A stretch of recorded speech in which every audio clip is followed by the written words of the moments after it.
और आज भी देखिए वह मंत्र बड़े बड़े यज्ञाचार्य, बड़े बड़े आचार्य किसी भी रोगी को रोग मुक्त करने के लिए जब जप देते हैं तो वह रोग मुक्त हो जाता है, व्यक्ति स्वस्थ हो जाता है। इस मंत्र का दोनों प्रभाव होते हैं, ध्यान रखना। मंत्र का अर्थ पढ़िएगा, अर्थ के अनुसार ही फल की प्राप्ति हुआ करती है। कष्टों से छुड़ाने वाला यह मंत्र है, कष्टों से निवृत्ति कराने वाला यह मंत्र है। अब कष्ट से दोनों तरीके से छूटा जा सकता है। यदि कोई व्यक्ति वर्षों से कष्ट में पड़ा हुआ है, रोगी होकर के हॉस्पिटलाइज होकर के पड़ा हुआ है, उसका कष्ट नहीं जा रहा है, घर के सभी प्रार्थना करते हैं भगवान या तो ये मर जाए, ऐसी अवस्था आ जाती है ना कभी कभी, या तो ये मरे या तो जीवित होकर घर में आए, इस कष्ट का हरण करो। वह रोगी भी दिन रात प्रार्थना करता है, कष्टों से मुझे मुक्त करो भगवान।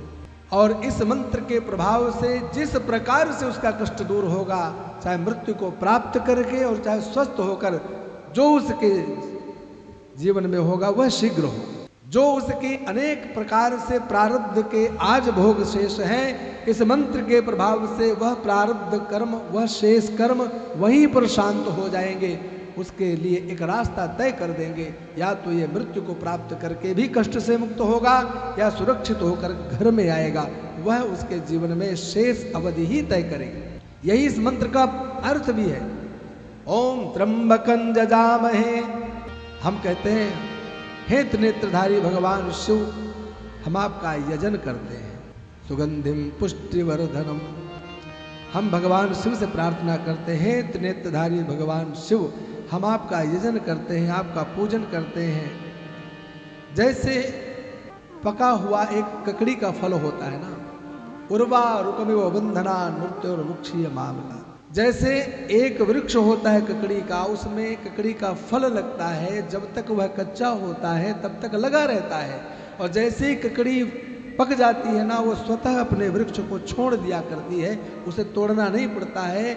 यही इस मंत्र का अर्थ है कि उर्वा रुकमिव बंधनान, उसी उर्वा के समान, उसी ककड़ी के समान मैं जन्म तो लूं, पलूं बढ़ूं, लेकिन वृद्धावस्था आने पर इस संसार सागर से मेरी मुक्ति स्वतः हो जाए, मुझे कष्ट ना झेलना पड़े। मैं आपके चरणों में प्रणाम करता हूं।